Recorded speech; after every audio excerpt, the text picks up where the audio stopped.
Hello and hi everyone. तो आज हम स्टार्ट करने वाले हैं हमारा न्यू टॉपिक जिसका कि नाम है क्या है, issue of share for consideration other thing. Sir इसका मतलब क्या होता है? इसका मतलब देखो, इशू ऑफ शेयर का मतलब तो आई होप सो आपको समझ में आता है।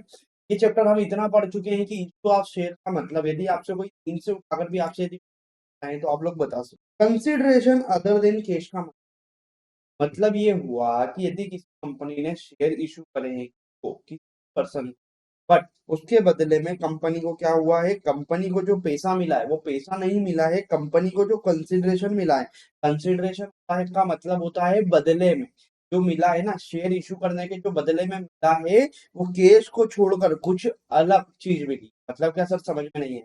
मतलब हो सकता है कंपनी ने किसी से असेट्स खरीदी हो, या हो सकता है कंपनी ने किसी से मशीनरी खरीदी, उस मशीनरी बदले में कंपनी ने उस बंदे को या वेंडर को पैसे ना देते हुए कंपनी ने क्या करा, अपने शेयर दे दिए। Got it? उसे बोला जाता है कंसिडरेशन अदर देन कैश।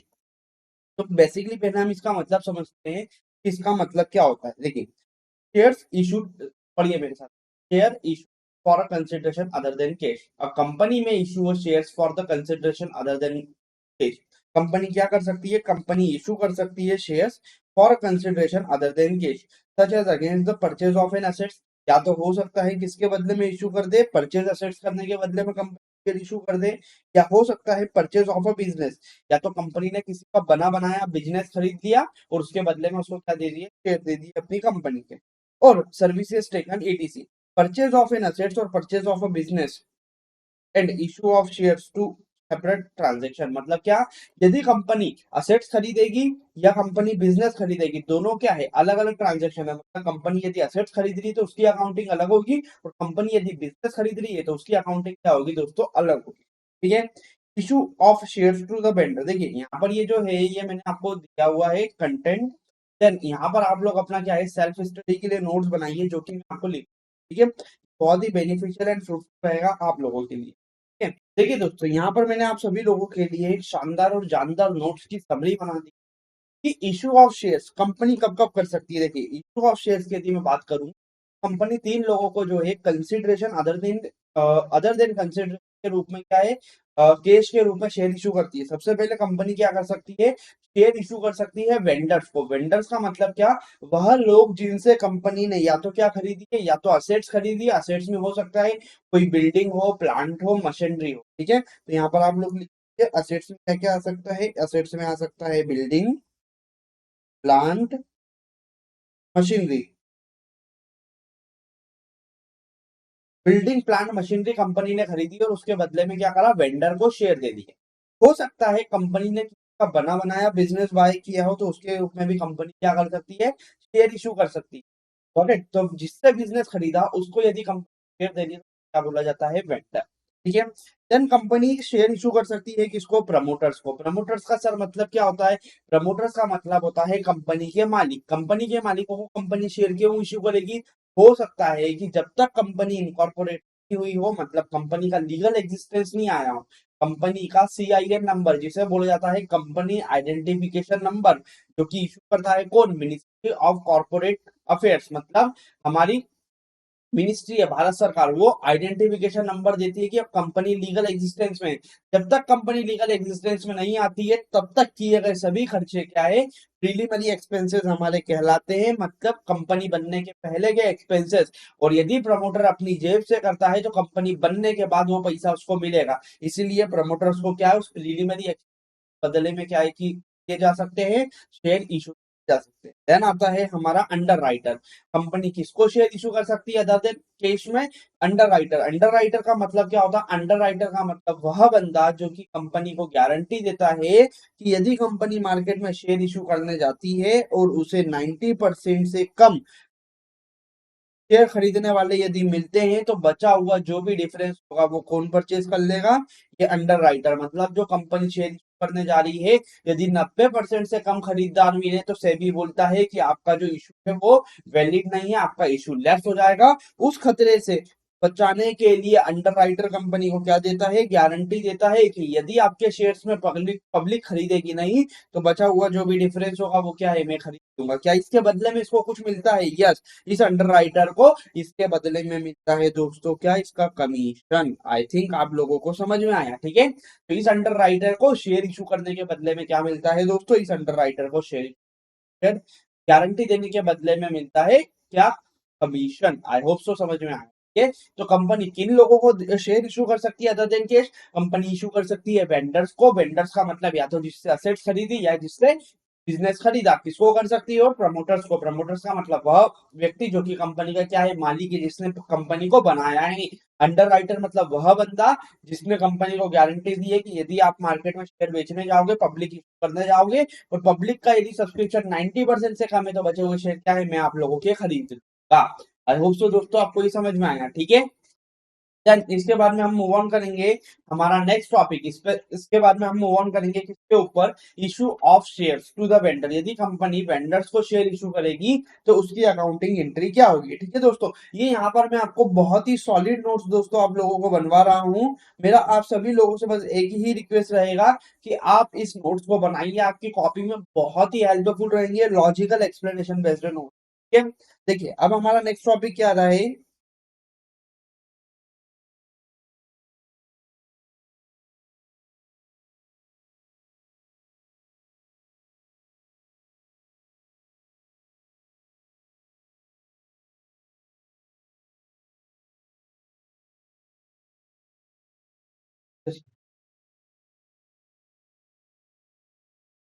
हाँ जी दोस्तों, तो अब हम एंट्री समझ रहे हैं किसके बारे में, अब हम एंट्री समझ रहे हैं issue of shares to the vendor. Company यदि वेंडर्स को शेयर्स इशू करेगी तो उसकी अकाउंटिंग एंट्री क्या होगी। देखिए कंपनी यदि वेंडर को शेयर इशू करेगी तो दो चीजें या तो कंपनी को बदले में मिले, या तो कंपनी ने क्या करा होगा, कंपनी ने या तो उस वेंडर से क्या करा होगा, परचेस करी होगी असेट्स, या हो सकता है कंपनी ने उस वेंडर से परचेस करा हो क्या, बिजनेस।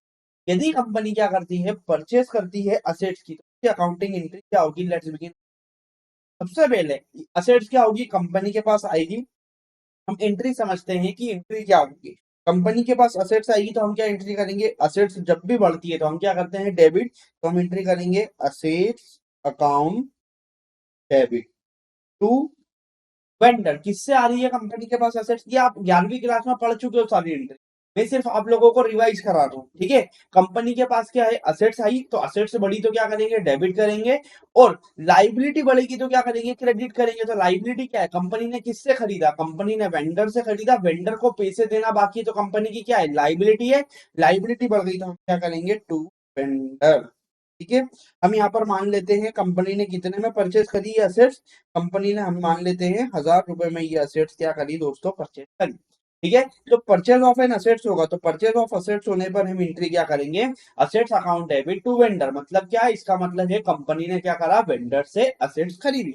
देन इसके बाद में यदि कंपनी ने बिजनेस खरीदा वेंडर से, ठीक है, कंपनी ने क्या करा, यदि कंपनी ने वेंडर से बिजनेस खरीदा तो उसकी अकाउंटिंग एंट्री क्या करेंगे।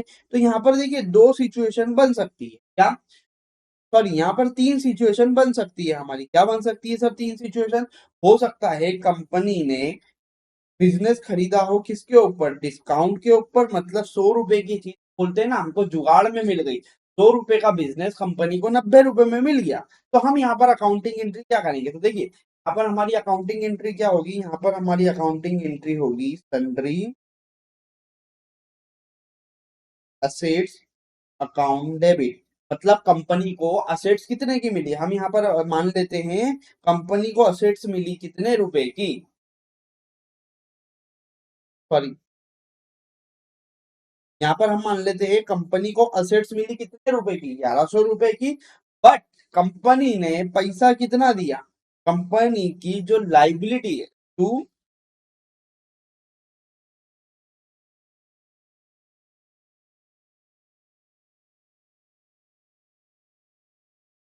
या हम यहाँ पर बोल सकते हैं वेंडर, वेंडर भी बोल सकते हैं या सन्ड्री लाइबिलिटी भी बोल सकते हैं। कंपनी को 1100 रुपए की असेट से मिली, बट कंपनी को उसके बदले में देना कितने, कंपनी को उसके बदले वेंडर को 1000 रुपए देना है। तो जो 100 रुपए कंपनी को प्रॉफिट होगा हम उसको क्या बोलेंगे, हम उसको बोलेंगे टू कैपिटल रिजर्व।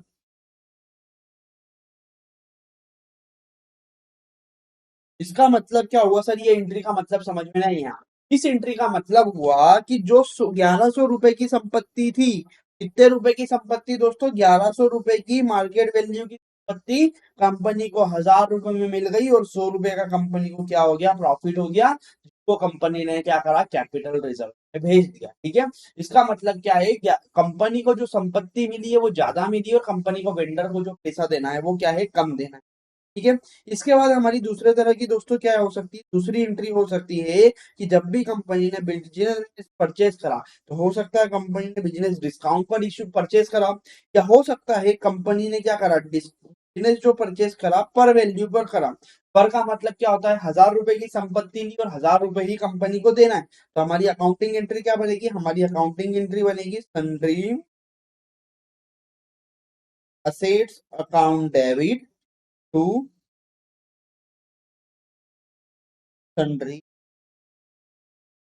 लाइबिलिटी बोल दो या आप बोल दो वेंडर। यदि वेंडर से हमने परचेज करी, तो कंपनी को यदि 1000 रुपए की असेट्स मिली और 1000 रुपए ही कंपनी को वेंडर को देना है, तो हम क्या बोलेंगे? कंपनी ने जो बिजनेस परचेज करा है वो कितने पर करा है? कंपनी ने बिजनेस पर वैल्यू पर क्या किया है? परचेज किया है। बट तीसरी सिचुएशन दोस्तों हमारी क्या हो सकती है? हमारी तीसरी सिचुएशन हो सकती है कि कंपनी ने जो बिजनेस परचेज करा, वो बिजनेस कंपनी ने क्या करा है? ज्यादा वैल्यू पर करा है। मतलब 1000 रुपए की एसेट्स के बदले में हो सकता है कंपनी ने 1100 रुपए दिए हो। क्यों? क्योंकि उस बिजनेस की क्या थी? गुडविल थी, लोग जानते थे। जैसे हल्दीराम की भुजिया हो गई आपकी, ठीक है, तो वो क्या है? वो फेमस है, तो उस ब्रांड के लिए लोग ज्यादा पैसा देने को भी क्या होते हैं? तैयार होते हैं। ठीक है, तो हम क्या बोलेंगे? हमने business जो परचेज करा है, ये पर करा है, बिजनेस कंपनी ने परचेज किया है प्रीमियम पर, तो उसकी अकाउंटिंग एंट्री क्या होगी? तो हमारी अकाउंटिंग एंट्री बनेगी sundry assets account debit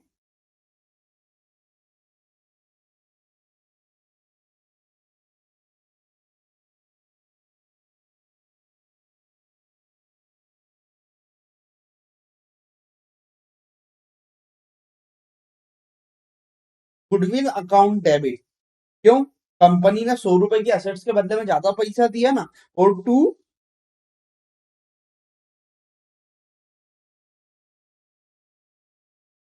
liability बोल दो या आप बोल दो क्या? वेंडर। ठीक है दोस्तों, तो यहाँ पर हम क्या बोलेंगे? यहाँ पर कंपनी ने वेंडर को कितने रुपए दिए? वेंडर को कंपनी ने 1100 रुपए दिए, बट बदले में कंपनी को सिर्फ 1000 रुपए की असेट्स मिली, और 100 रुपए कंपनी ने क्या है? 100 रुपए कंपनी ने गुडविल के नाम से दिए। ठीक है दोस्तों, तो आई होप सो आपको समझ में आई। हमने यहाँ पर दो तरह की एंट्री पढ़ी। सबसे पहले एक बार मैं रिवाइज करवाना चाहूंगा, यहाँ पर हमने क्या पढ़ा?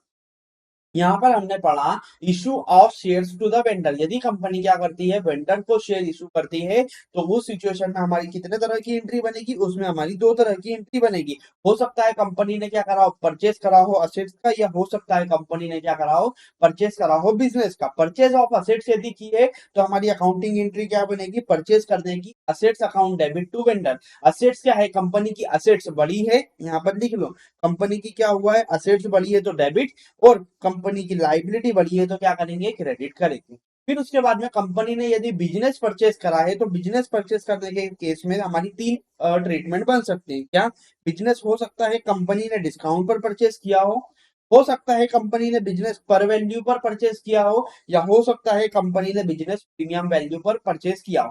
प्रीमियम वैल्यू पर परचेस का मतलब होता है कि कंपनी ने 1000 रुपए की असेट्स के बदले में ज्यादा पैसे दिए 1000 रुपए से। डिस्काउंट पर परचेस का मतलब होता है कंपनी ने 1000 रुपए का बिजनेस परचेज करा, बट उसके बदले में 1000 रुपए से कम वैल्यू के क्या क्या दिया है? कंसिडरेशन दिया है। जब पर परचेज करने का मतलब होता है 1000 रुपए की चीज कंपनी ने क्या करी है? 1000 रुपए पे खरीदी है। डिस्काउंट पर परचेज करा, तो हमारी अकाउंटिंग एंट्री क्या बनेगी? कंपनी के पास असेट्स आएगी तो हम लिख देंगे असेट्स आएगी, तो असेट्स क्या है? बढ़ जाएगी। तो जब भी असेट्स बढ़ेगी तो हम क्या करेंगे? डेबिट करेंगे। तो हमने लिखा sundry assets account debit to sundry liability. Liability लिख दो या वेंडर लिख दो। मतलब क्या? कंपनी ने 1100 की खरीदी असेट्स, 1000 रुपए वेंडर को देना है, और 100 रुपए कंपनी को क्या हुआ है? कैपिटल प्रॉफिट हुआ है, तो उसको हमने भेज दिया कहां पर? कैपिटल रिजर्व में। देन उसके बाद में हो सकता है कंपनी ने 1000 का बिजनेस 1000 में खरीदा हो, तो कंपनी के पास 1000 रुपए की असेट्स आएगी और 1000 रुपए की लाइबिलिटी बढ़ जाएगी। तो असेट्स बढ़ेगी तो डेबिट करेंगे, लाइबिलिटी बढ़ेगी तो क्या करेंगे? क्रेडिट करेंगे। ठीक है, जब कंपनी ने बिजनेस परचेस किया हो किसके ऊपर? जब कंपनी ने बिजनेस परचेस किया हो प्रीमियम के ऊपर, तो हम